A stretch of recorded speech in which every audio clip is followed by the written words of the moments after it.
I'm just real quick going to try to explain what it's like to be Mandela affected, or I suppose targeted. I don't know.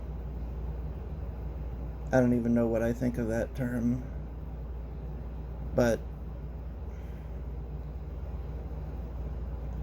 for a normal person that doesn't understand, doesn't go through that, imagine if, say you have a white car, right? And you go to sleep, you wake up in the morning, and there's a blue car, the same make and model, same plate, sitting there in your driveway, and your husband or wife, your friends, your family members, everyone insists that your car has always been blue, that you never had a white car. They treat you as though you're insane for believing that your car was white instead of blue. They insist that it's always been blue. Everyone talks about you behind your back like you're crazy because you remember your car being white. Now, let's step it up a notch. Let's say you wake up in the morning, not only does that happen, but you see a dragon fly past outside your window. And you point this out, you freak out, you go, oh my god, look at that fucking dragon. And then all your family members and friends, yeah, so what? It's a dragon. They fly by every day. What are you talking about? You okay? What's wrong with you? Act like you never seen a dragon before. What's wrong? What are you, nuts? Jeez. Or you see like a freaking, 300 foot tall, giant just stomping down the street, and you look out, you go, oh my god! And everybody else just around you just acts like it's completely normal and like you're nuts for thinking that that's strange, Or imagine, say you wake up and you've lived at the same place for 20 years, and you wake up and you look out your window and you see a tree, like a giant oak tree, in your front yard that was never there before. You've never seen this tree before in your entire life, but there it is. Looks like a, couple 100-year-old giant oak tree just right there. Never seen this tree before, lived there the whole time. Everyone insists that the tree has always been there, and try to convince you that you're losing your mind.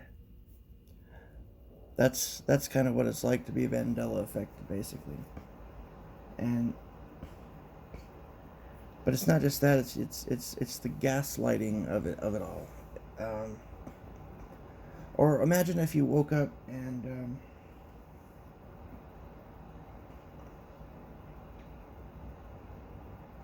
say you lost a family member, or you hadn't, like, I don't know. There's a movie. I'm trying to remember the name of the movie, where this woman, her son is just like erased from existence, and she insists that, I forget exactly what the name of the movie is, but like, it's like everyone in her life has had their memory erased or something, and they insist that she never had a son, that she's just imagining him. All her pictures of her son and her video of her son and everything just disappears. And psychiatrists, telling her that she never had a son, that she's imagining it. Her husband, everyone. That's kind of what it's like. Imagine,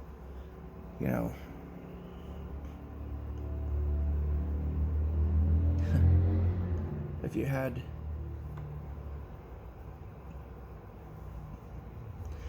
I don't know, let's say you had a neighbor that you knew, that you'd seen around, his name Bob or whatever, right? And Bob's married to Judy, and they live across the street from you, and you've waved back and forth to him over the years, and everyone, your family, your husband, your wife, whatever, your brother, sister, everyone knows Bob, and everyone's seen him around. You have say a couple of friends, and they know Bob too, and everyone knows that Bob's there. And then one day, Bob's gone, and there's some other guy there named Tom or something, right? And you've never seen him before, but he acts like he knows you, and your family and people in your household tell you that they've never heard of Bob, that Tom has always been over there, and and they have no idea who the heck you're talking about when you say Bob, and they think that there's something wrong with you because you remember Bob. You got a couple of friends that also remember Bob, but they just shrug it off and act like they were just misremembering. Oh, Tom, yeah. You say, oh, you remember Bob? They're like, yeah, I know Bob. Yeah, we used to hang out. And then you're like, oh, but Bob's never been. And then they just go, oh, yeah, that's right. His name is Tom, huh? Right? And you're going, no, it's Bob. And they're like, oh, it's, such a common name. You're just misremembering his name. Oh no. You're like, no, but Bob was 6'4" and Tom's like 5'3". No, what happened to Bob? Oh, I think you're just mixing them up. You're just misremembering things. You're just imagining. That there was never anyone named Bob there. No, you're just imagining things. Don't worry about it. Everyone forgets, gets names mixed up sometimes. It's, it's fine. You're just misremembering. Doesn't matter, right? Imagine that. Or like, or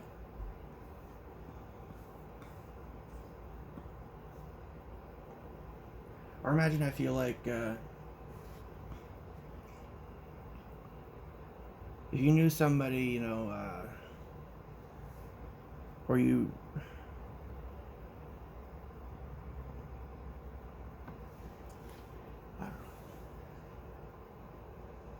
I don't know, imagine say some big name, you don't usually see the, really big name people like flip-flop like that as much, but sometimes, like imagine if you woke up tomorrow and you heard a report came on the news that said John F. Kennedy passed in the age of 90 or whatever the hell, right? And you're like, what? And then you look in the history and you're like, oh, so that never happened. And everybody insisted, John F. Kennedy's always been around, Or this, if you woke up and John Candy was still alive, or Bruce Lee or something, you turn on the TV and there's like Bruce Lee is an old man just like being interviewed on TV or something, or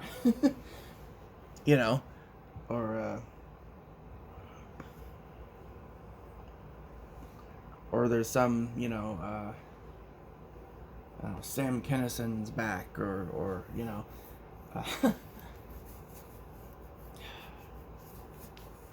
etc., that sort of thing, right?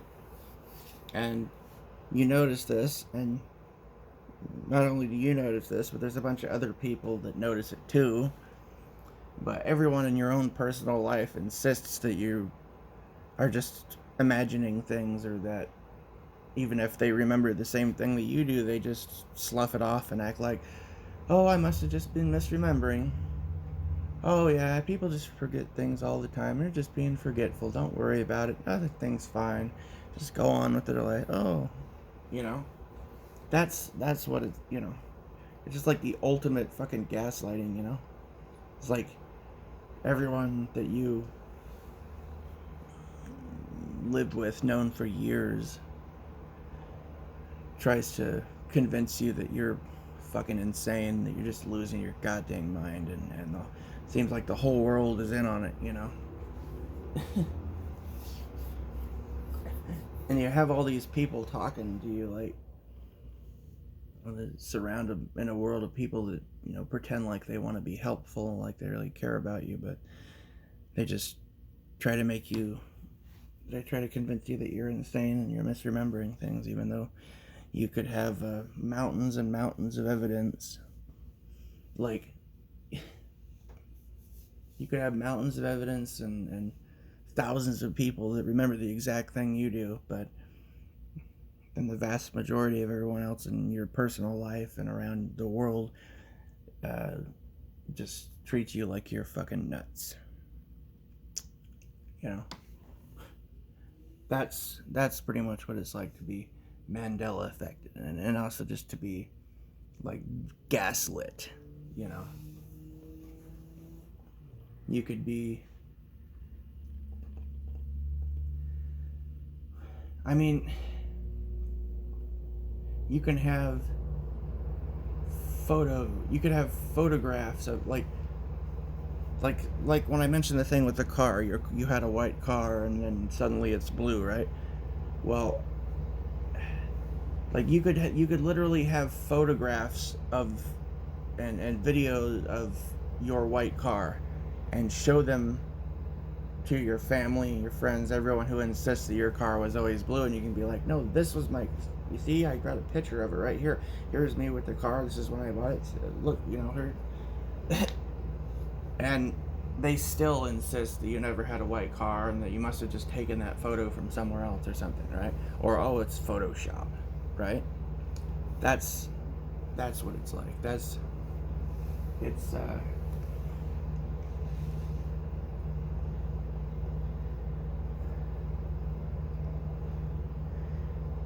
that's what it's like, kind of, to be Mandela affected. But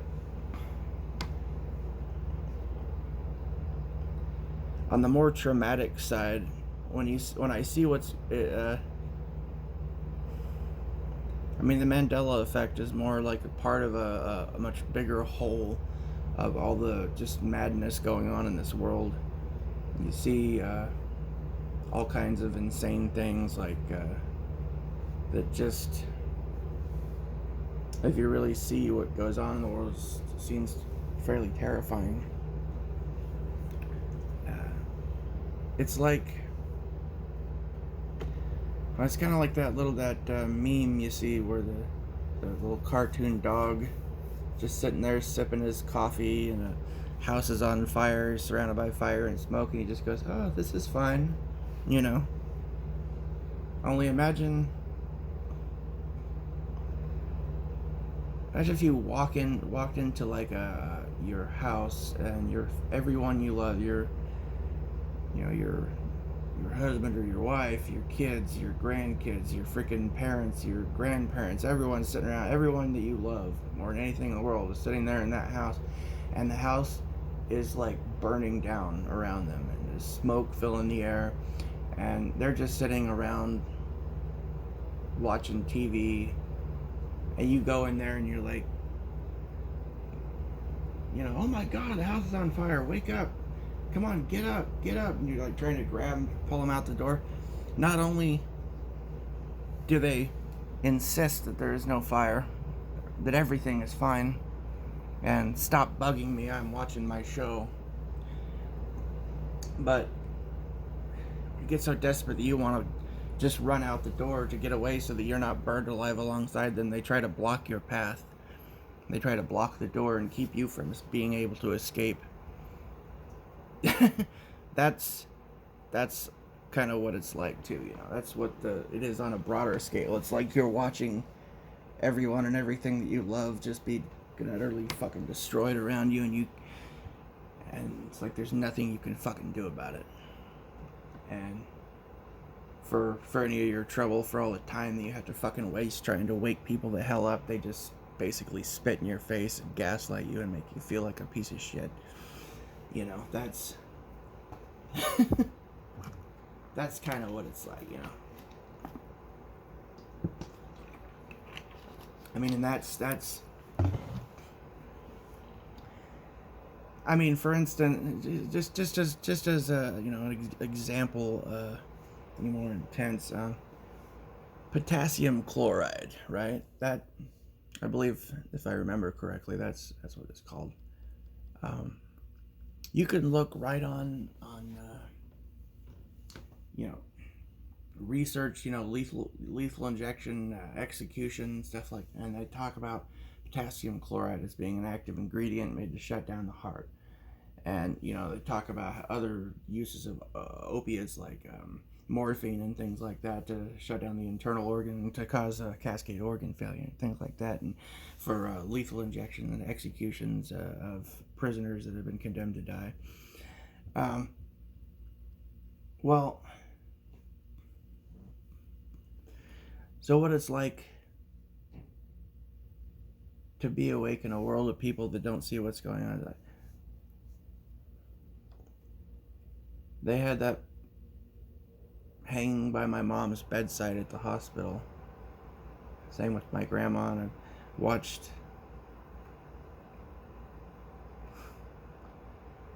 imagine if your loved family member was in the hospital, right? And you went to visit them with your whole family, your aunts, uncles, brother, sister, whatever. The rest of your family, you're all there to visit. And there's an IV drip bag hanging next to their bed. It says potassium cyanide. And you go, oh my God, you know, they're trying to kill it. And then a nurse walks in with a sunny disposition, smile on her face, looking just like an innocent little angel. And she assures you that it's vitamins, and your family, your brothers, your sisters, your aunts, uncles, everyone sitting around believes the nurse, and they dismiss any warning or anything you might say, treat you like you're nuts for thinking that there's anything wrong with cyanide being hung by the bedside of your dying mother or whatever, right? And there's nothing you can do about it because your own family and your own, you know, and all the people that are posing as those who are there to help will insist that you're mad for thinking that there's anything wrong with cyanide being hung at the bedside of your sick parent. You know, that's what it's like. That's what it's like to be not just Mandela affected, but to be living in a world full of people that seem to be under sort of a form of hypnosis, where they don't see what's going on, or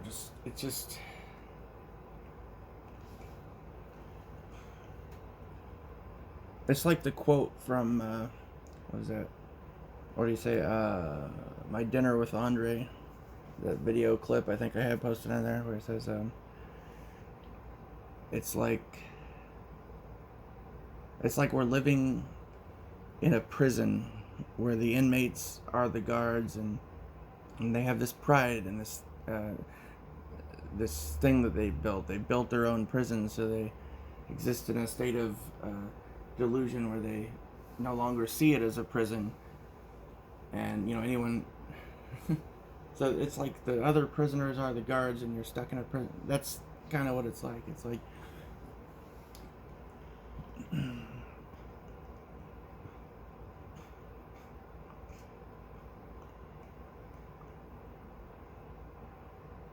I don't know, imagine if there was like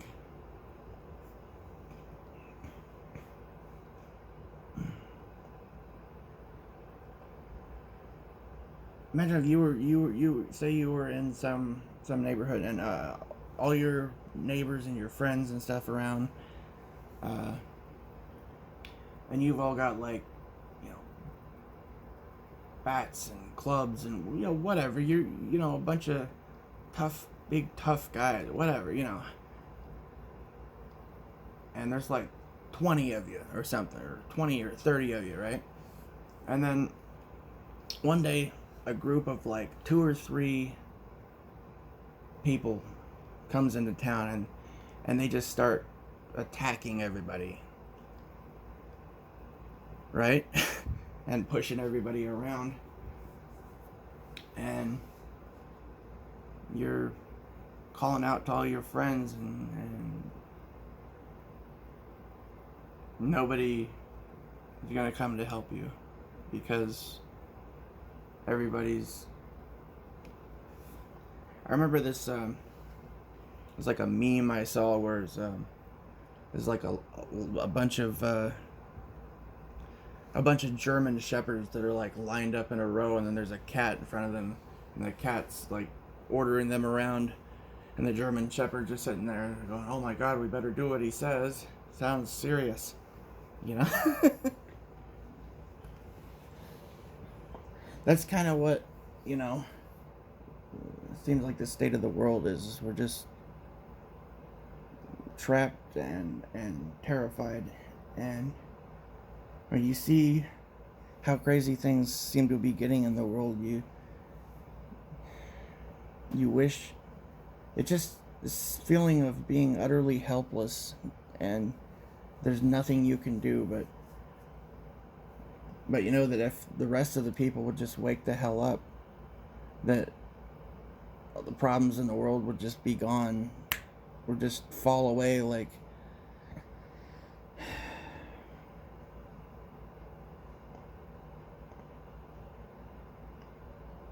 But refuse to wake up. It's like you're trapped in a burning building, and everyone you care about that you're trying to rescue is trying to keep you from being able to escape the building. Kind of, you know. Alright.